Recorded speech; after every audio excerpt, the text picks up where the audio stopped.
So whenever the mandate issues, let's say that the appellate court affirms Judge Chutkan's order, which denied immunity and other constitutional grounds through that motion to dismiss. If they affirm and the mandate doesn't issue until the usual, month or so after the judgment, then that can delay things even further. So the reason that Jack Smith is, asking for the mandate to issue is because it's the formal mechanism that kind of sends the case back to the trial court. I'm Benjamin Wittes, and this is the Lawfare Podcast, January 6th, 2024. That's January 6th. Did you hear that date? It's another episode of Trump's Trials and Tribulations, this one recorded on January 4th in front of a live audience on YouTube and Zoom. Joining me in the virtual jungle studio were Anna Bauer and Roger Parloff of Lawfare. Anna from Georgia, Roger from France. We discussed all of the Section 3 litigation happenings around the country, from Colorado to Maine. We talked about where the D.C. case stands, whether the January 6th trial will start on March 4th, or whether we're in for more appellate litigation. We also took audience questions from our material supporters on Zoom. To be able to submit such questions to the panelists, you too in the future can do that. Become a material supporter of Lawfare at lawfaremedia.org/support. It's the Lawfare Podcast, January 6th, Trump Trials and Tribulations, a New Year's update. So a couple of announcements up front. The first is something I'm very excited about. The day after tomorrow, on Saturday, we are launching Season 2 of The Aftermath. You might notice that Saturday is January 6th. It's a total coincidence that we're launching on the third anniversary of the January 6th uprising. We'll be talking a little bit more about what we're doing in Season 2 of The Aftermath. There is no Lawfare product that involves more work by more different people than The Aftermath. It is a sort of deep collaboration between Lawfare and Goat Rodeo, and involves a whole lot of different people contributing in a lot of different ways. We tell great stories and tell stories that people really don't know about the search for accountability after January 6th. That is January 6th, 2021. All right, we're going to get started. We got a bunch of things on the agenda today, but we're going to start with Section 3 of the 14th Amendment because, we have a cert petition, and those are always fun. So I'm actually, for this portion of the show, going to turn the moderating duties over to the estimable Anna Bauer, because, I actually spend a lot of time with Section 3. Roger spends a lot of time with Section 3. Anna's more a Fulton County person, so she's going to moderate so that to give me a chance to be a little more of a participant, and then we will pass the moderating duties back and forth. Anna, the floor is yours. Let's turn to one modes of potential accountability, which is some of this Section 3 litigation that's been going on. And there's been a lot happening with it over the holiday. So, Roger, can you give us an update on what's been going on specifically in Maine and Colorado? So we have the two disqualifications so far. Maine, the Secretary of State, Shanna Bellows, issued a 34-page ruling on December 28th. Maine happens to have this wasn't just a matter of somebody writing a letter to the Secretary of State and her deciding, I'll disqualify him. They happen to have a procedure in Maine that begins with the Secretary of State. It's a formal procedure, and she took a lot of evidence. She held a hearing. Gerard Magliocca, who you may have seen on one of these things previously, he testified. He's one of the leading constitutional law professors on the history of the 14th Amendment. So, and that will be proceeding. That has already been appealed. There's an appeal to the Superior Court, which must rule by January 17th. And then further appeal goes to the Supreme Judicial Court of Maine, and they must rule within 14 days. So it's unrelated to when Trump appeals or whoever appeals. So that will be proceeding quickly. Meanwhile, the Colorado case, I think on the 27th of December, the Colorado State Republican Party petition for cert that commenced that process. And Trump just filed his petition, the 3rd, yesterday. And it's possible that the Supreme Court could hear it, could decide the petition as early as tomorrow. There's a conference tomorrow. I think we have to see if Crew for the voters gets in its reply to the Trump petition, which just came in. And both the party, the Republican Party, the state Republican Party, and the voters want a expedited procedure. The party would like a resolution by March 5th, which is Super Tuesday. The voter challengers want a resolution even earlier, by February 12th. That's when in-state voters in Colorado get their prepared ballots. And so they have asked, the voter challengers have asked for argument on January 19th. We'll have to see what happens. So that's the speed of it. Colorado, I'll just mention, the party has presented, they want the court to hear 3 issues. Trump has asked the court to hear 5 issues, only one of which is the same as those first 3. So it'll be interesting to see if the Supreme Court, if it does take the case, if it tells us which issues it wants argued. Thanks, Roger. And okay, so Ben, over to you. What ought the Supreme Court do in this case, and versus what do you think it will end up doing, and how quickly will it resolve the issue? Look, if by what they ought to do, you mean what I think the right reading of Section 3 is historically and textually, I find it very hard to read Section 3 as saying anything other than that Donald Trump is disqualified from future service of office of honor and trust anywhere in the United States, including the presidency. I am aware that there are some substantial arguments, particularly on the question of whether the provision is self-executing and whether the provision reference to the oath includes the presidential oath, and more substantially, I think, whether the presidency is an office under the United States for purposes of the provision. That said, I think it is very hard for me to get around the fact that, all of that seems like a lot of intellectual beavering away to make the words that amendment contains not mean what they say. And so if what you mean is, what is the right reading of the law? I think, if I were a justice on the Colorado Supreme Court, I would have signed the majority opinion. I think it's probably the best interpretation, in my opinion.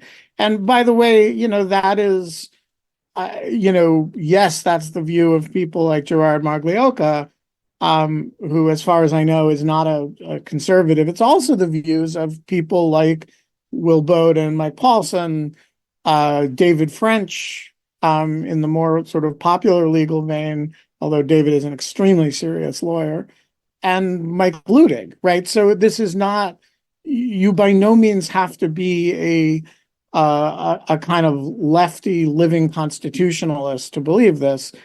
In fact, it's a very textual analysis. So now the question of what the Supreme Court should do legally and should do prudentially, there is a lot of people perceive a gap between those two. And one of them early on in his coverage of this stuff was Roger, who one of the reasons, as I recall, Roger, that you got interested in this subject was that you thought, gee, the legal argument for this is really good, and it might be a disaster if they actually followed it.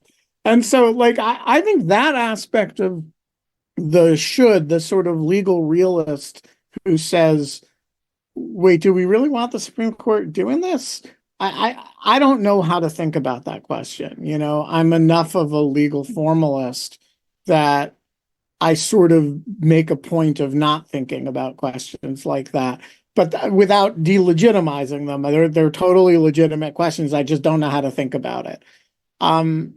What will the court do? I don't know. And I don't think the chances that it will read the Constitution take it at its word are zero, like a lot of people seem to. If I were Neil Gorsuch or Amy Coney Barrett, who, imagine themselves, and I think with some justice, to be, committed, principled textualists, this would be a very hard case for me. It's not an easy thing to be an original public meaning person and say, wow, when the Constitution says if you swore an oath to preserve and defend the Constitution or support the Constitution, and then you waged an insurrection, you don't get to serve again, that means something other than that Donald Trump doesn't get to serve again. So I don't want to be cynical about the justices, except the ones who've given me very specific reason to be. And I think this is going to be a hard set of questions for them, particularly under the time pressure that they're going to have to deal with it. And I don't want to assume that I understand the inputs into the way they will think about it. Right. And one thing that I've recently found interesting is that, people have heard a lot about some of the arguments that Trump has made about Section 3. For example, that the presidency is not the president is not an officer of the United States, that Section 3 is not self-executing, that he didn't engage in insurrection, and that January 6th didn't qualify as an insurrection, that kind of stuff. But one of the more recent arguments that I've heard discussed more and more is an argument that I believe Trump raises it in his petition for cert, but then also in an amicus brief, it comes up. It's this argument that's kind of, there's a difference between running for office and actually holding office. What do Roger and Ben, do either of you have thoughts on that argument, and what's your opinion on that? Yeah, it's been an issue along the edges all along. Actually, another friend of lawfare, Derek Muller, has been raising this issue all along. And it rises in stronger and weaker fashion. I was surprised that in Trump's cert petition, because it didn't play a big role in Colorado, but his cert petition raises it really twice in different contexts. And one version of it is that Colorado is because it's a disqualification from holding office, not for running for office, Colorado has added an eligibility requirement that doesn't exist for running for president. It's not a federal requirement for being president. And at some point, it becomes, in my mind, a silly argument, a sort of ostrich in the sand argument, because the argument is, well, how do we know that Congress will not lift this disability from Trump between the time of the primary and the time that, if he's elected president, he needs to enter office? You know, maybe 2/3 of each house will decide, oh, well, let's lift the disability. And so you can't disqualify him now because he may eventually become eligible again. And of course, what that's based on is there are cases where people tried to run for office, different offices, say senator of Colorado, and they weren't a resident of the state. And this is the actual case might not be Colorado, but it was something like this. And of course, the judge said, well, he can move into the state before January 1st or whatever. So you need to put him on the ballot. This is not really the same thing. You know, I control where I live. I can get up and move.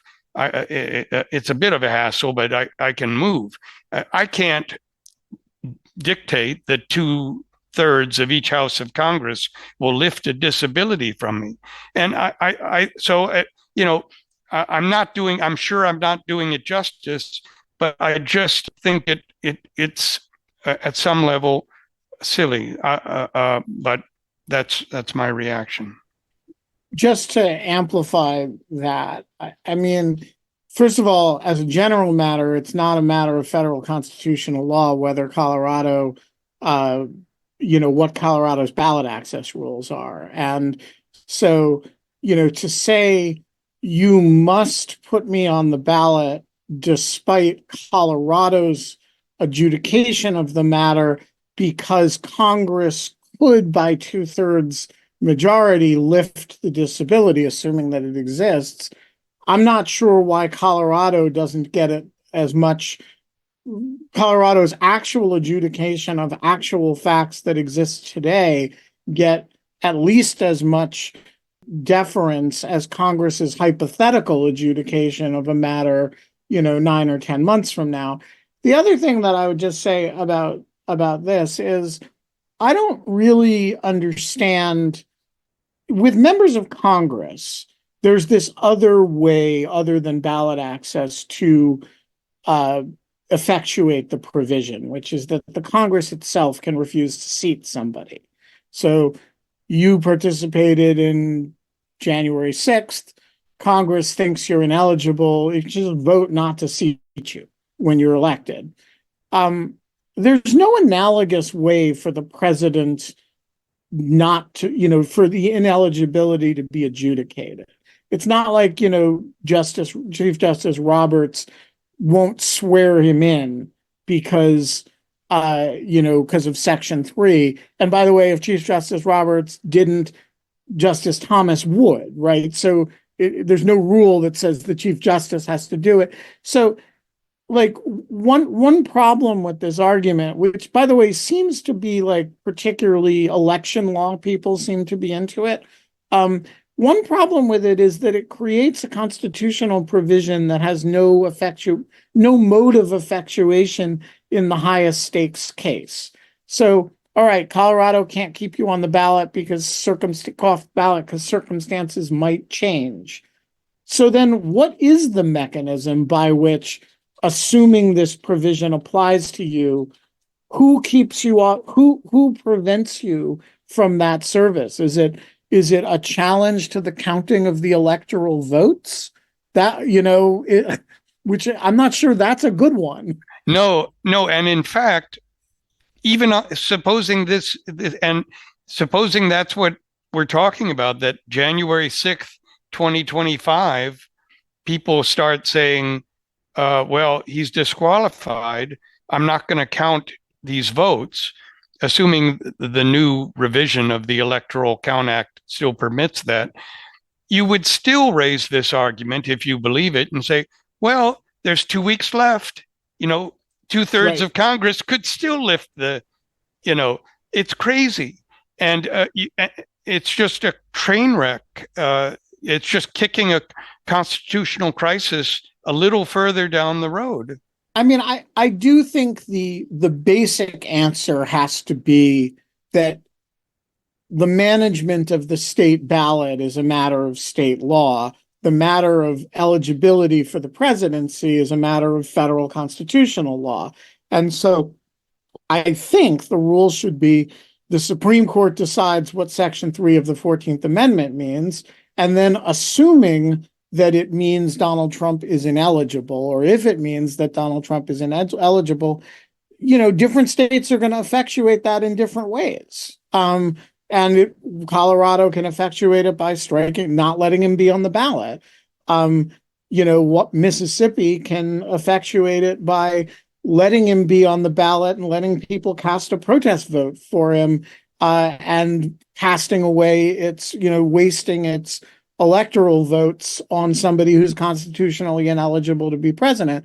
But I don't think the argument that Colorado doesn't have the sovereign right to implement federal law through its ballot process because circumstances might change, that makes no sense to me at all. To be fair, there is another way that I think Trump will raise this argument, which is, instead of, obviously in the Supreme Court, you aren't supposed to just say the state court got state law wrong, but you can say the elector clause of the Constitution gives state legislatures the power to decide how state electors will be selected, and the Supreme Court can, at least in certain circumstances, and did perhaps in Bush v. Gore, can say the state misinterpreted how its state legislature wanted this decision to be made. And because it involves a presidential elector, we can make that decision. And so they might be saying the Supreme Court of Colorado misinterpreted what this Colorado legislature thought about whether you could keep Trump off the ballot. You could keep somebody off the primary ballot at this stage. So it's a convoluted argument, but I think it's one of the arguments they're making. All right. Before I hand it off back to Ben, Roger, you have been tracking, along with other Lawfare's associate editors, including Heyman Hahn, who's been kind of our Section 3 litigation tracker guru. You have been tracking cases not only in Colorado and Maine, but also across the country. And while this is pending before the Supreme Court, some of those cases may advance further. So what kind of cases are you watching? Are there any other states that we should be taking a close look at in the coming weeks?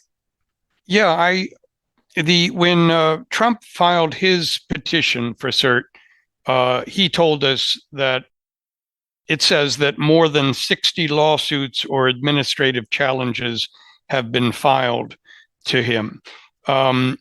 He has repeatedly declined to share with us his list. But like you say, Heyman Hahn and Caleb Benjamin also have been trying to track this as best we can. We are aware, and I am aware through them, of at least 40 lawsuits that have been filed in at least 36 states. 14 of those have been voluntarily withdrawn. A large number of those are not very strong. They are filed by non-lawyers on behalf of themselves. 26 of these, at least 26, were filed by a guy named John Anthony Castro. He's also withdrawn 14. So we tend to look at we tend to look at ones that are filed by lawyers, and especially groups of lawyers that have really looked into these issues. And the primary ones are the citizens, the CREW group, Citizens for Responsibility and Ethics in Washington.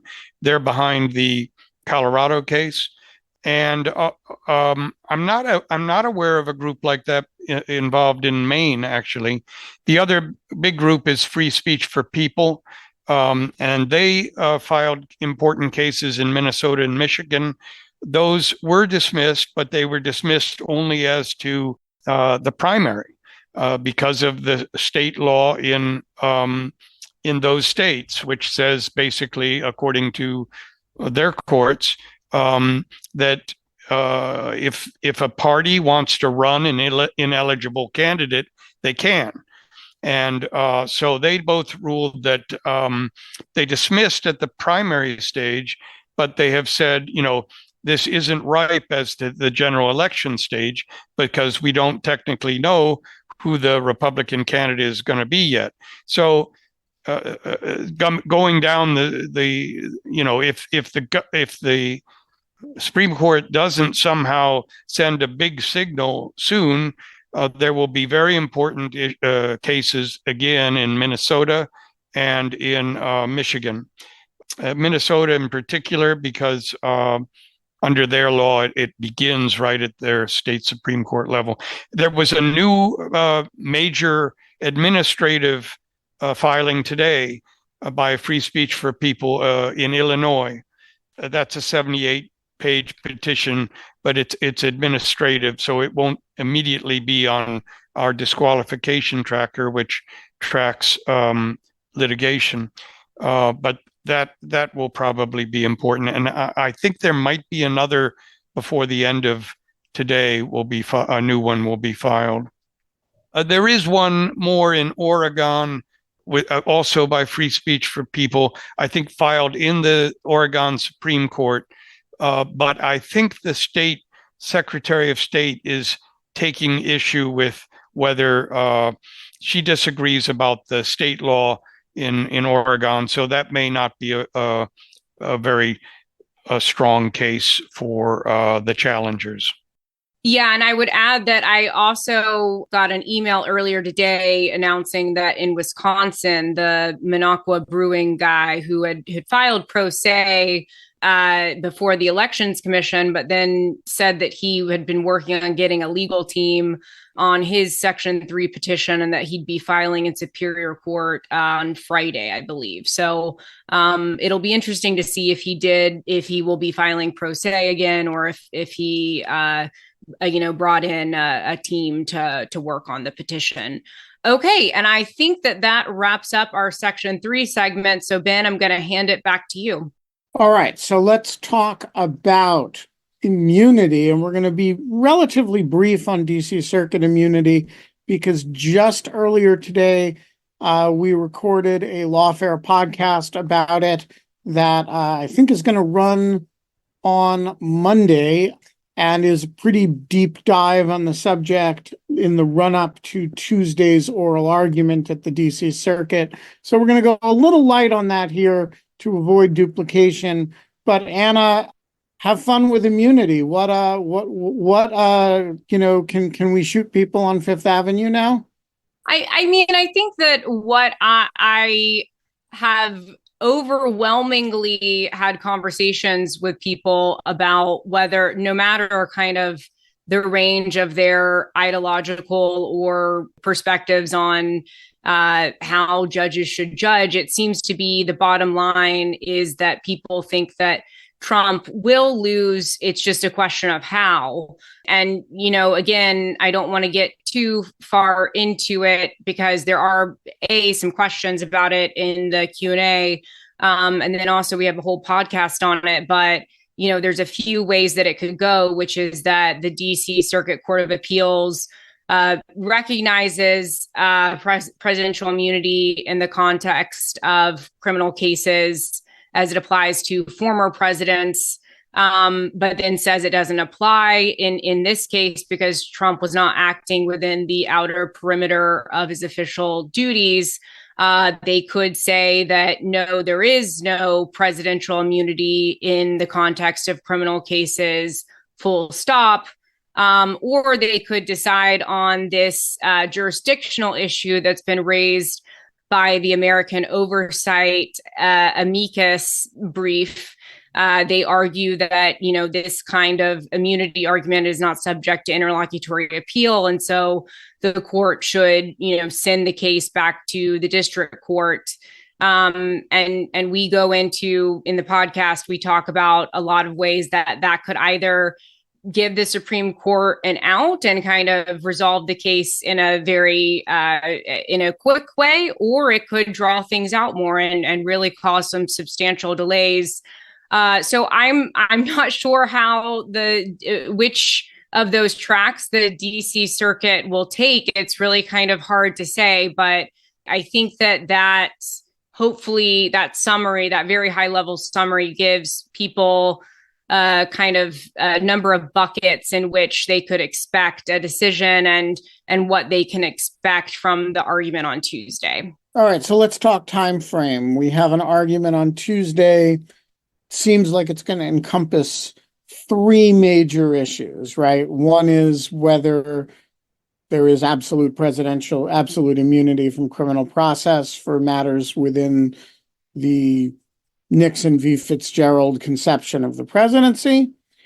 The second is whether there's a double jeopardy problem with trying Donald Trump, since he was tried once and acquitted in the context of the second impeachment for conduct that is substantially overlapping with the conduct here. That's, I think, a pretty frivolous question. And then the third is whether the DC Circuit has jurisdiction to be hearing this question at all, these questions at all. What are you looking for in terms of time from oral argument to disposition? I think that it's going to be really quick, within a week. And I would also note as well, and I know there's a question in the Q&A about this, but Jack Smith additionally requested that from the time that the court issues its decision to the issuance of the mandate, they would like the mandate to be issued within 5 days of judgment. That's important because the mandate, not the opinion, is what actually sends jurisdiction, to the next court. So whenever the mandate issues, let's say that the appellate court affirms Judge Chutkan's order, which denied immunity and other constitutional grounds through that motion to dismiss. If they affirm and the mandate doesn't issue until the usual, month or so after the judgment, then that can delay things even further. So the reason that Jack Smith is, asking for the mandate to issue is because it's the formal mechanism that kind of sends the case back to the trial court. And thus starts the trial clock ticking Yes. again, which has been on hold. Right. And so not only does it allow proceedings to recommence in the trial court, but it also puts a lot of pressure on Trump to go ahead and try to, if so, I mean, again, I'm speaking as though I already know that the appeal is going to be affirmed, but assuming that is the case, it puts pressure on Trump to go ahead and try to appeal to the Supreme Court if he has an adverse decision, because he doesn't want proceedings to recommence in the trial court.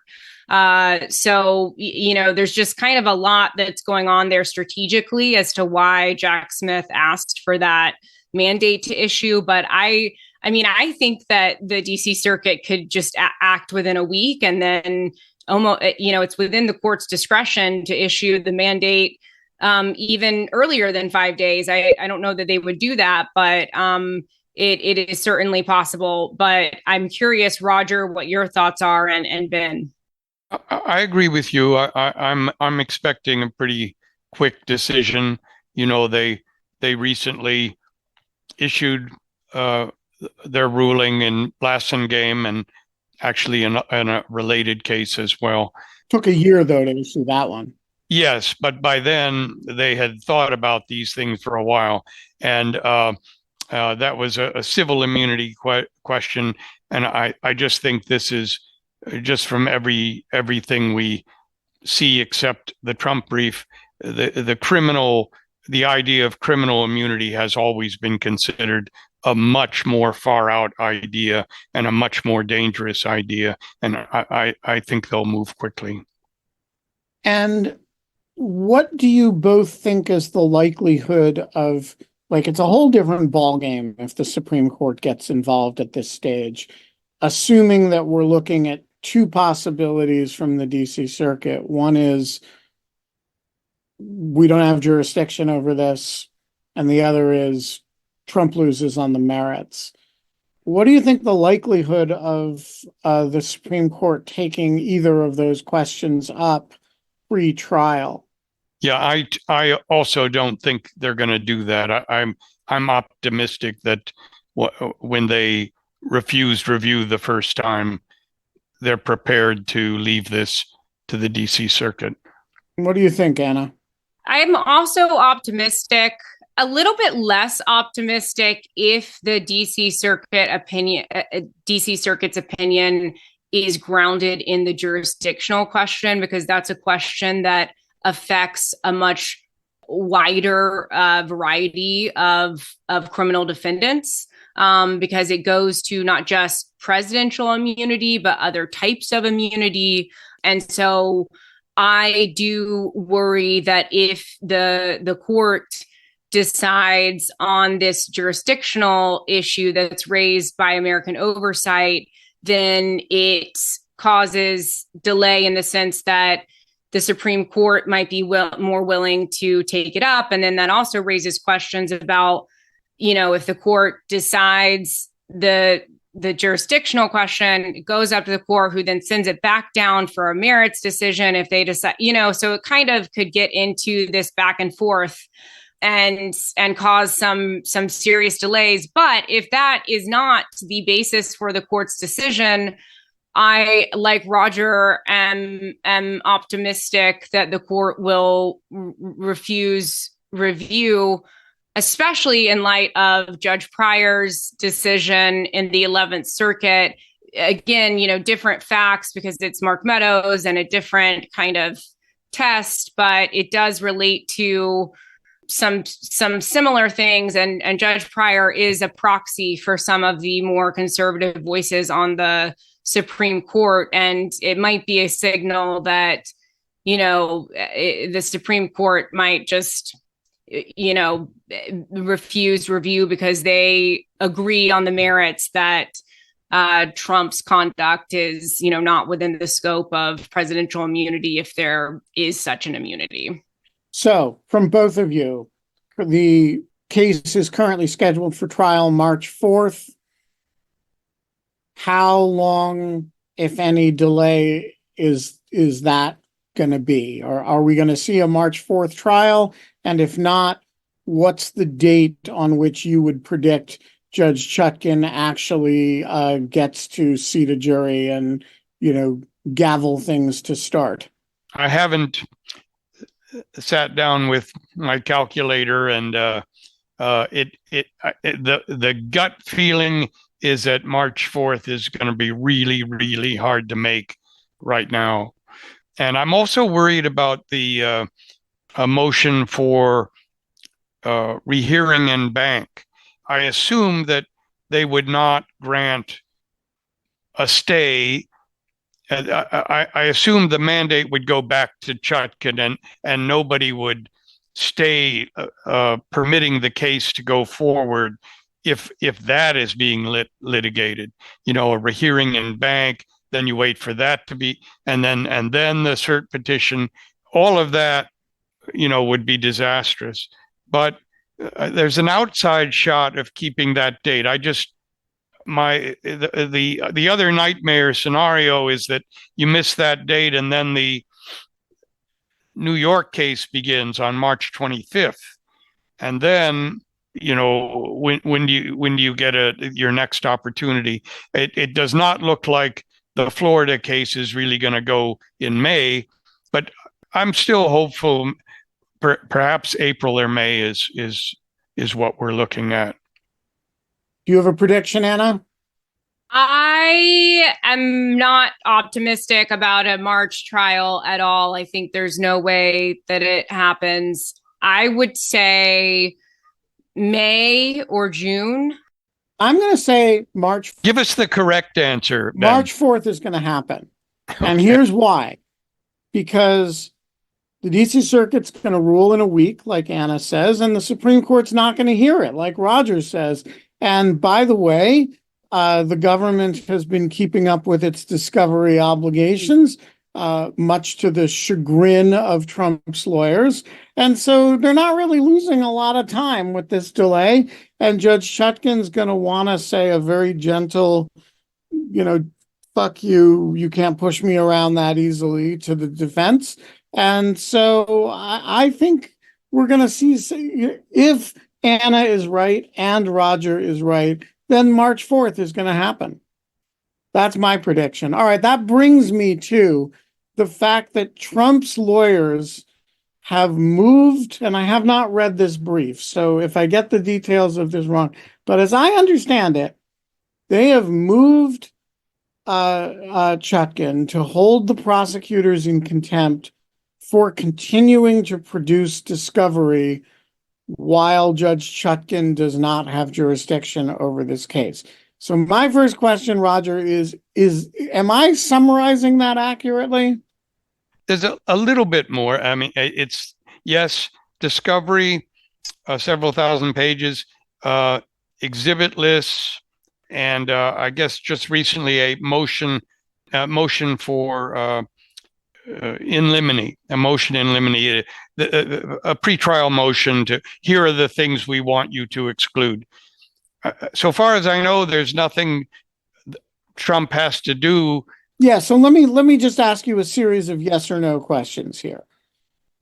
Does the deprivation of jurisdiction of Judge Chutkan involve an injunction against the government against giving information to the defense? No, the best you could do is you could say, she said it's more, the way she phrased it, it was more than a mere stay of deadlines. It was, or other things that move the case forward. Right, there was language to that effect. And so they're latching onto that. Yeah, but if the government wanted to give a whole lot of this information, say, to Anna Bauer, the government's allowed to give information to whoever it wants to, right? It's not, and it's filing motions. I read the footnote in that motion in limine. It's footnote 1 on page 1, and it says, look, the case isn't moving forward, but we are meeting our own we are meeting the deadlines. You don't have to rule on anything, but we're meeting our own deadlines to try to keep this thing moving. And so that when the mandate gets returned to you, you can pick things up. There's no injunction against the government filing stuff. Well, what am I missing? No, it's a weird one. And they call it in absentia proceedings. And I think what really drives Trump crazy is that, these proceedings will be picked up and there will be news about him. And like this latest one, it was the motion in limine. He doesn't want, they don't want the jury exposed to Trump's disinformation. They don't want partisan political attacks. They don't, and so this is reported, and then he feels like this is harmful to his campaign, and he wants to use the stay order as almost as a gag order, in effect. Right. As a gag order on the special counsel's office. That it can no longer discuss the case. But the thing is, there are ways that you can make the argument that, look, this, unfairly like makes the criminal defendant who doesn't have the burdens of litigation because of the stay to feel the need to respond. Like you can make a kind of more reasonable argument for example, you could do like a motion to strike, right? And then in that way kind of express that this isn't appropriate and see what the court does. But a motion to hold prosecutors in contempt when I don't even think that this is in any way in violation of the stay order. But maybe that's just me. But I also just want to say a deprivation of jurisdiction is a deprivation of her jurisdiction. It's not it doesn't bind the Justice Department. It prevents her from ruling on anything. And so she issues a stay. The stay says, I'm not proceeding with this matter. It doesn't say you can't file anything. It does. It's a very silly thing. I'm sure it'll play well on Fox News, but all right, but we're going to leave it there on that because we've already given it too much airtime. All right, we have two more matters to cover, and then we have 15 questions in the queue. So let's deal quickly with Fulton County. Anna, bring us up to speed. Mark Meadows has added my old friend Paul Clement to his legal team. I just want to say a word. Paul Clement is one of the very, very finest appellate lawyers around.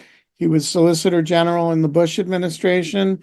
He is a gentleman, a scholar, and a very serious lawyer. What is he doing slumming with Mark Meadows? Yeah, I think it was Kyle Cheney who described it as Meadows bringing in the big guns. And the reason that he says that is because within the, relatively small world of Supreme Court advocacy, I mean, you really can't find someone with more it's hard to find someone with more experience before that court than Paul Clement. He is, probably the most famous Supreme Court advocate in the country. One of them, anyway. Certainly one of currently, them. He's the finest and most famous Supreme Court advocate of his generation. I mean, there's the Ted Olsons from the previous generation, right? And there are Paul is a very unusual figure, and to bring him in on a removal matter that you've just gotten your ass handed to you by, Judge Pryor. I mean, look, Meadows has been extremely well represented. He's represented by the McGuire Woods people. They're George Terwilliger and Bittman and company. That's a serious group of people. So it's not surprising that if they're going to the Supreme Court on the removal matter, they're going to bring in one of the heaviest hitters there is. But still, it makes a statement. Yeah, it makes a statement, and it also kind of suggests that whatever happens with the rehearing en banc, if the court does not decide to rehear it, then they are going to petition for review from the Supreme Court. I don't really understand the request for the petition for rehearing unless it's a delay tactic. I don't know. I wonder what the two of you think about that. I am just not particularly convinced that even if the court did rehear it, it seems to me that the 3-judge panel that decided it, the ideological spectrum there, it ran from the chief judge, who again is very, very well respected conservative jurist amongst, conservative jurists, and particularly amongst people who sit on the 11th Circuit. And then, you have two other judges who have a different kind of ideological persuasion in terms of their judicial opinions. And then you also have an en banc decision in the Pate case that came to a very similar conclusion as what the court found in the Meadows case. So I'm just not entirely sure what the strategy is behind requesting a rehearing en banc, because so if anyone has thoughts on that, please do chime in. But it is just significant because all of this suggests that, Meadows is going to continue to try to appeal this, and he is going all the way to, or intends to go all the way to, the Supreme Court if needed. All right. So all pretrial motions, other than motions in limine, are due before Judge McAfee for Fulton County defendants on January 8th. He continues to move this case along. What do we make of it? Well, I should say that that deadline applies to I believe it's to all of the non-removal defendants. I can't remember if there's some differentiation there between the removal defendants, but regardless, there is this upcoming deadline. Possible that it could be moved. But other than that, there's not a whole lot right now that's going on in the Fulton County case that is publicly available. But I would assume that as we get closer to January 8th, we'll probably see a flurry of activity on the docket. Pretty close to January 8th, yeah, 4 days. Yeah, so we'll see what happens. Stay tuned. Any news of any more pleas coming? Not that I'm aware of. Again, I think that there is still a bit of a holding pattern in terms of pleas and people seeing how various things shake out. All right. Final question for Roger. It's been awfully quiet down in Fort Pierce, Florida. Has anything been happening, or has time just ground to a halt? Well, the briefing has been completed on the SEPA Section 4. Not on the SEPA Section 4 litigation itself, but on the question of whether the defendants will be given an adversarial role in that. Usually, SEPA Section 4 is ex parte. It's usually just the government presents something to the court in enormous secrecy, because what they're doing is they are saying there's certain information highly classified where we think we do have a discovery obligation to share some of it, but not all of it. And so we want to cut this, and we want to redact that, or we want to summarize to keep the ultra secret information. And the Trump and even his co-defendants want an adversarial proceeding instead. And a lot of SEPA experts have said that if Judge Cannon gives the defense what they're seeking, this will force an interlocutory appeal. I've begun to sort of doubt that. I don't know if it's as crucial as made out, and if they're asking for things that are quite as unreasonable as it sounds, but it gets pretty far into the weeds. The other thing that's happening is that the government is asking for, just as it did in the Washington case, it's asking for notice of whether Trump is going to present an advice of counsel defense. And Trump recently filed his objection to that. The problem there is that Judge Cannon has elsewhere in another case did grant a motion for such a notice, gave 5 weeks notice prior to trial. the defendant had to reveal that. The government here is asking 60 days, so a longer period. So it's going to be hard for her to completely deny that motion, I think. I guess the main thing that's of interest maybe is that in responding to it, Trump really is promising to file a motion about prosecutorial abuse relating to the fact that that his lawyers, Evan Corcoran and the woman who's a little Jennifer Little. Jennifer Little, yeah, they had to testify before the grand jury, and apparently he's planning a big attack on the special counsel for using the DC grand jury to pierce his attorney-client privilege. And interestingly, he also cites a Kyle Cheney article in Politico about, if you remember when that was going on, the DC Circuit did a really lightning appeal of one of those attorney-client privilege rulings, which was in the grand jury, like overnight, briefing overnight. And it sounds like they're going to go after not just special counsel Jack Smith, but after the DC Circuit and after Judge Beryl Howell, the then chief judge. So they might be going after the DC judges. So it does sound like some wild stuff coming down the pike. All right. In the octagon cage match between Judge Cannon and Judge Beryl Howell, I would put my money on Judge Howell, actually.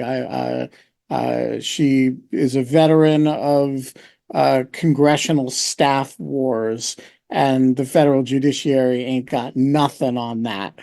All right. We've got 15 questions. I'm going to try to get through them all. So if you ask your question yourself, please keep it brief. I'm going to be brief, and answers are going to be brief.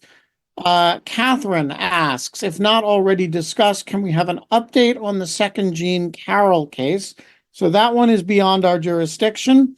The expected ruling from Judge Engoron, that one's kind of beyond our jurisdiction too, although we've touched it a little bit. And this one's within our jurisdiction, the Alvin Bragg, Stormy Daniels case, and if Michael Cohen will survive credibility as a witness. So let me just say, the Alvin Bragg case is moving along. As Roger noted earlier, it is seems to be a plausible candidate to go on March 25th if the March 4th trial deadline date in Washington slips. So watch for that case to maybe be the sleeper of this winter. There has been very little public action in it, but there is a trial date. Roger and Anna, do either of you have updates on that case that are sort of public? I haven't seen much. No, I haven't heard hide or hair of that case in a while. Anna? I do not, but once again, I will try to come next week with some updates on some of these cases. They've kind of slipped to the back burner because we've been keeping up with the other Trump cases. But now that it has been raised, I will endeavor to come next week with some updates. Josh writes, is it unusual for this DC Circuit panel requested the parties to be ready to respond to the points raised in the amicus briefs? What do people think of the jurisdiction issue? So we've already talked about the jurisdiction issue a little bit. I will say there is nothing unusual at all about a court noticing something in an amicus brief and sometimes requesting briefing on it from the parties, or sometimes say, hey, we're interested in this in oral arguments. This is one of the functions of amicus briefs. I will say in this case, there's an additional reason why it's not unusual, which is that the parties, the amicus briefs claim is that its point is jurisdictional, For those of you who aren't Fed courts people, a jurisdictional issue is always before a court, even if no party raised it. So in this case, because it goes to the right of the court, the authority of the court, even to hear the case. And so in this case, both parties have sort of stipulated to the courts having jurisdiction, and American Oversight comes in and says, no, you don't. And they cite an apparently on point 9-0 Supreme Court decision by Justice Scalia, and which apparently has dozens of lower court implementations of it, including by one of the judges who's sitting on this case. And so I don't think it's surprising at all that the judges said, hey, like you've come to argument being ready to talk about this. Do either of you disagree with that? No, I was a little surprised that Jack Smith didn't even mention it, not even in a footnote, even though their brief was filed a few days after that amicus brief was filed. I don't understand that. I mean, these are much more skilled and credentialed people than me, but that doesn't sound, I don't get that. Well, Roger, you should listen to the podcast on Monday. Yeah, we have a lengthy discussion of this subject. All right, Michael asks, it has been reported that Donald Trump plans to attend the DC Circuit oral argument on his immunity in person.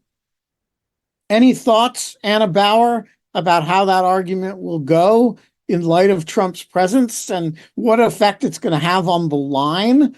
And will his counsel be more focused on answering the court's questions or performing for his orange client? Yeah, I mean, it's a good question. I think it could change some of the tone of the argument, but I mean, I don't know. I think that there's an extent to which his counsel have already been performing for their client, even when he is not there, because there's so much news reporting around what is said and what goes on. So I'm not entirely sure if it's going to really change much, but it will change a lot for me in terms of what time I have to actually show up there. So I'm very much hoping that he does not come to the oral argument, because it will make my life a lot worse in terms of the line situation and lack of sleep situation. Well, the line situation is always good for lawfare social media, so be sure to take pictures, selfies, and the like.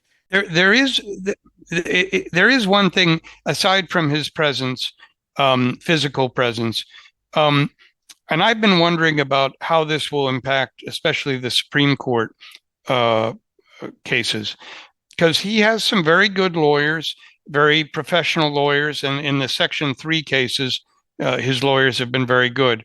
But his reply to the DC Circuit, I don't know if you read there are pages in there where, he must have grabbed the word processor himself. And it will be, if the Supreme Court gets pages like that, it will shock them. It is so offensive to have this. It is so insulting to their intelligence to have these non-legal arguments, to have this crude campaign bluster and threats. And there was a quotation to one of his tweets and a citation, and the tweet itself referenced a published list of election lies, and it was not published. It was like a manuscript, unsigned manuscript of election lies. And what is it doing in the reply brief in front of the DC? If they try a stunt like that in the Supreme Court, it will shock all of those justices, and it's hard to tell how they'll react. Good point. Richard Wattenbarger, the floor is yours. Hello, Happy New Year. My question concerns the deterrent effect of any sort of sanctions that are available to judges in the various Trump trials in the event that he is held in contempt of court. So, for example, what What are the limits of the sanctions that are available? Can a judge, for example, fine Trump a large sum, like $1 million?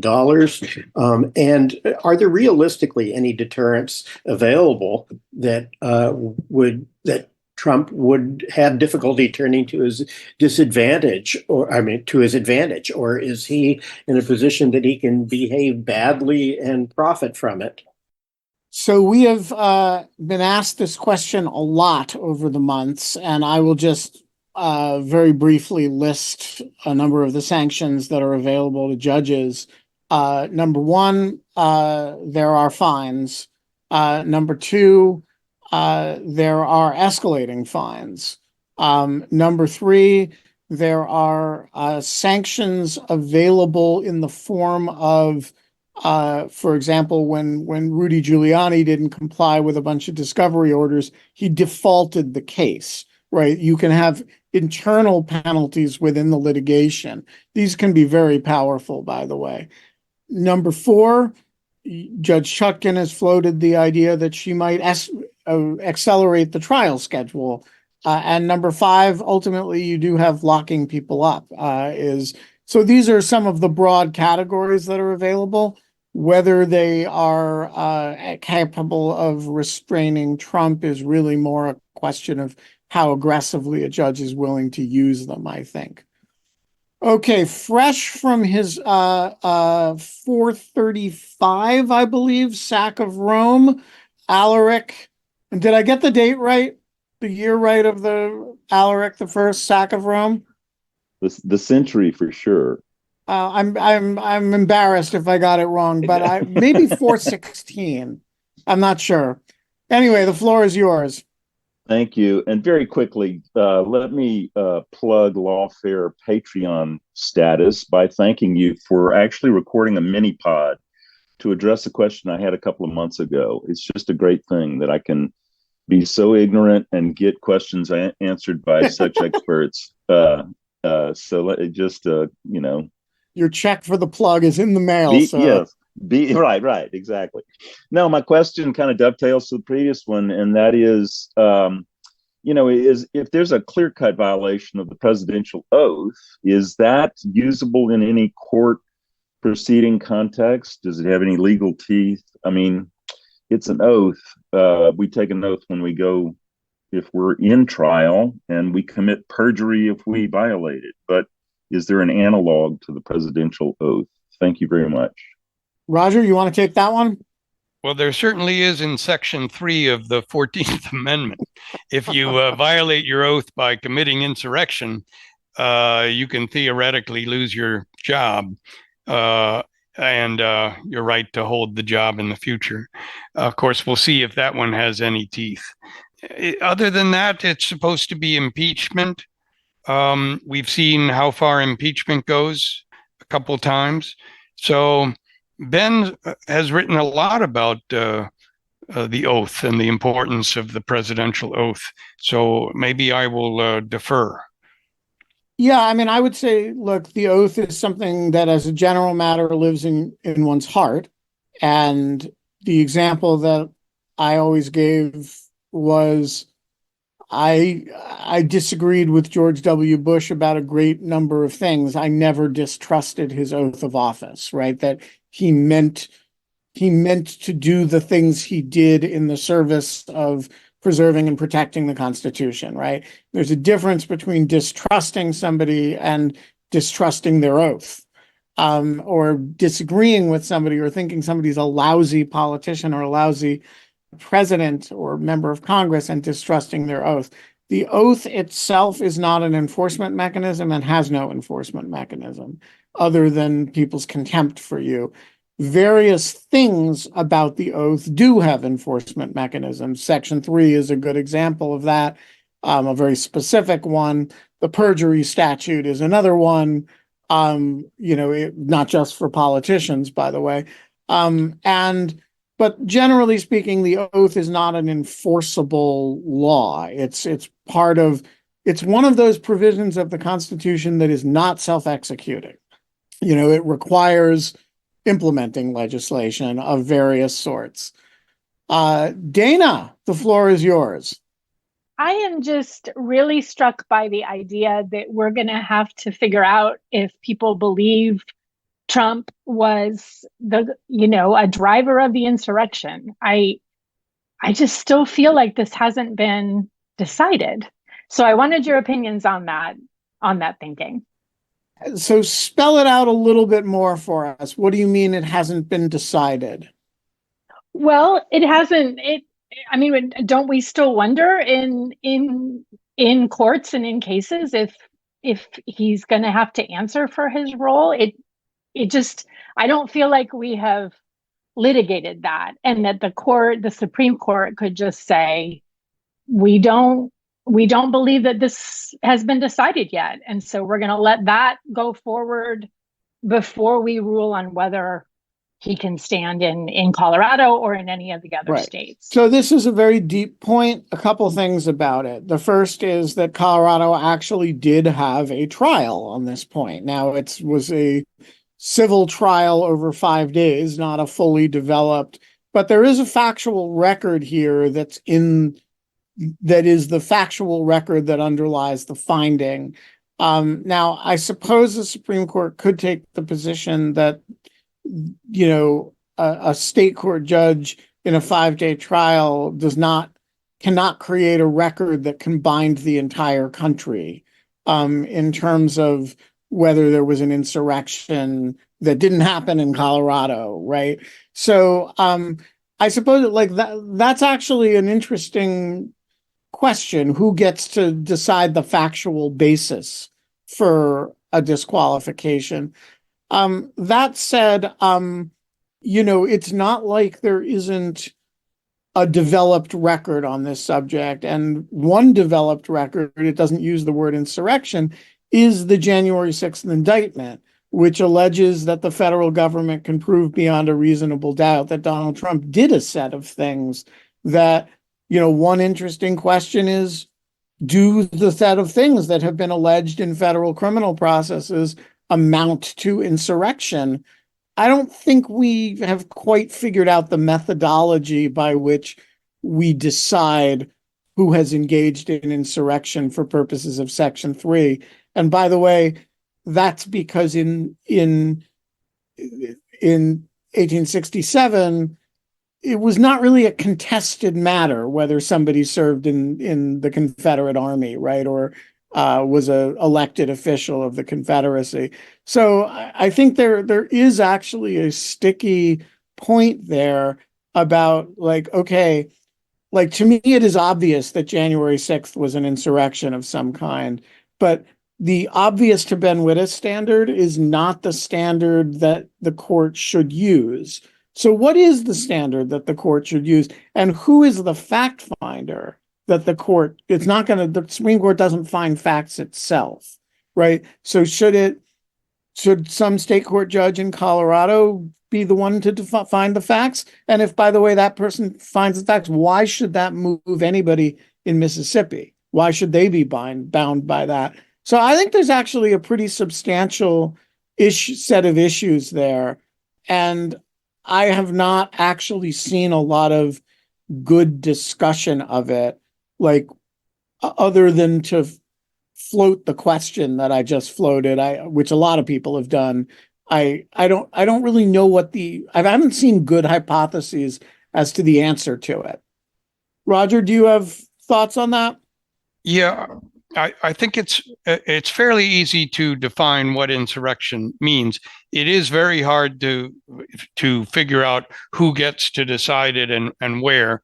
And the problem with at the Supreme Court is that the only decisions that will end this issue, that will solve this issue, are pro-Trump decisions. If you say, if you will say that Section 3 doesn't apply to presidents, okay, that ends all the litigation. If you say Section 3 isn't self-executing, that ends everything. If you say, no, Section 3 does apply, and it's self-executing, then you affirm. And Colorado is out. but it doesn't really tell you what happens to the other states. And there is a doctrine called collateral estoppel, and some states can, some plaintiffs will start trying to use that. But it's probably not mandatory. It's also not obvious that collateral estoppel applies in one state based on facts found by a different state under different state law, right? Well, it could be there is different state law. And also there's the issue of, did he get a fair hearing in the other state? Exactly. And so there's a lot of variables. So no, it's much easier to wipe this out in a pro-Trump way than to solve this. I don't see a way that the Supreme Court can say, yes, this was an insurrection, he committed it, he's disqualified. The most they could say is that it was not unreasonable to determine that he did it, and if he did, and the facts reasonably found by the fact finder amount to disqualification as a matter of law. Yeah. And there's somebody who has said this well on Twitter, and I can't think of his name, and I am I'm trying not to steal his ideas, but I can't think of his name. So I will look him up eventually, and I'll do penance for a while. All right, we are not going to get through everybody today because we are at time, but we are going to get through Antti Ruokonen and Tim Crittenden. So Antti, because they're already on my talking queue. So Antti, the floor is yours. Thanks, Ben. Do you think SCOTUS understands the importance of a unanimous ruling on the Section 3 issue, and would such a ruling even be possible from the current bench? Please do recklessly speculate at will. Thank you. So I'm sure they do understand the importance of it, and I'm 100% certain that the chief very deeply understands the importance of it, and whether they can get it is a completely different question. I think, they would all love to be unanimous on a matter like this, but it's not necessarily, if it's everybody's second priority, it won't happen. I actually, unless it's an affirmance of what the Supreme Court of Colorado did, I don't know that I'm in favor of a 9-0 ruling, because, if it's going to, I've read, editorials by Professor Sam Moyne and I guess Ruth Marcus, maybe, people that think, we need to preserve democratic government, and this is not the right way to get rid of Trump. If you have a 9-0 ruling saying ruling for Trump, it is read by his people as, yet another hoax, yet another reason for revenge. There was the Mueller hoax, there were the impeachment hoaxes, there's these criminal hoaxes, and now here it is, 9-0. It was all a hoax. As one of the perpetrators of the Mueller hoax, the Russia collusion hoax, I stand behind it. We hoaxed them. Yeah. So I think that would be a catastrophe. I think you need to have at least 3 stand up and say, no, Section 3 exists, and he violated it. And okay, you can wriggle out of it. That's fine. I understand why you're doing it. And there's even statesman-like reasons to wriggle out of it.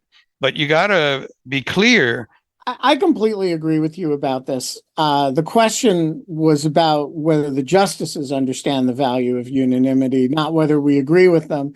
The justices always want to be unanimous when they can. But I completely agree with you, Roger. The one thing I would say in the other direction is it would be great if the adjudication were not a 6-3 Republican appointee versus Democratic appointee thing. I would love to see, for example, Neil Gorsuch, who is a committed originalist, stand up for the originalism of Will Bode and Mike Paulson, right? Like you want to see complexity and apolitical judging or non-political judging. I think that's much more important. Cross-ideological mixes are more important than unanimity. Okay, Tim Crittenden, you get the last question today. Hey, hurrah. Thank you, everybody. Yeah, so we've touched a little bit on Fort Pierce and Judge Cannon. My question was mainly around SEPA procedures and what are we to think about how Judge Cannon is handling things? Is she dragging her feet necessarily or playing favorites, or is, as we've been educated by this crew, the SEPA process just so huge and encumbering and full of all sorts of hurdles that things really are moving at a reasonable pace as best as they can? Thank you.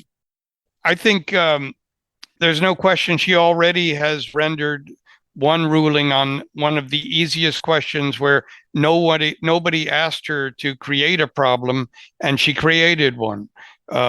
She has said that the government had turned over 5,500 pages, all of the 32 classified documents that are that form the basis for the first 32 counts to the lawyers, and she said, "No, you can't do that.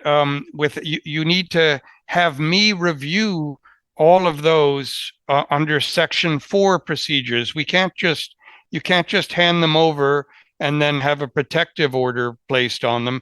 You need to go through, and she created all of this work for herself. And now we're doing the Section 4 process, and she's drawn it out. But I really think the hard part hasn't even arrived. The hard part is, what do you do with the jury and the public courtroom? And there are procedures that have been developed in other circuits, primarily the Fourth Circuit, where most of this happens, to deal with that problem. And I just feel certain in my bones she's going to reject all of those precedents and say you can't do it, and that will force an interlocutory appeal. I do think there's something unusual, and she has a hard time ruling against the defendants on a lot of these issues. Speaking of Judge Cannon, I do have an answer to the person who asked the question about whether she could render a verdict notwithstanding judgment, and if she did and acquitted Trump, whether that would be appealable. So if Trump's team moved before the verdict and she acquitted before a verdict from the jury, then that would not be appealable. Because of, double jeopardy would be implicated. But if she reserved the decision, or if they renewed the motion after the verdict from the jury, then that would be appealable. The reason being that double jeopardy is not in play there, because you don't have to have another trial if the decision is reversed. Does that make sense? Right. You just have to defer to the jury's existing verdict. Right. That's exactly. Interesting. You're all great Americans. That's it for us this week. We will be back next week. And remember, Happy New Year. It's a marathon, not a sprint. The Lawfare podcast is produced in cooperation with the Brookings Institution, where I recorded not one, but 2 podcasts today before coming home to do Lawfare's Trump Trials and Tribulations. Hey, folks, I'm serious. This is the year that you're going to want to be a material supporter of Lawfare, because we've got all kinds of things going. So just do it. lawfaremedia.org/support. Our audio engineer this episode is the intrepid Anna Hickey, who just made it all happen. The Lawfare podcast is edited by Jen Patja Howell. Our music is performed by the one, the only, the Istanbul-based Sophia Yan. And as always, thanks for listening.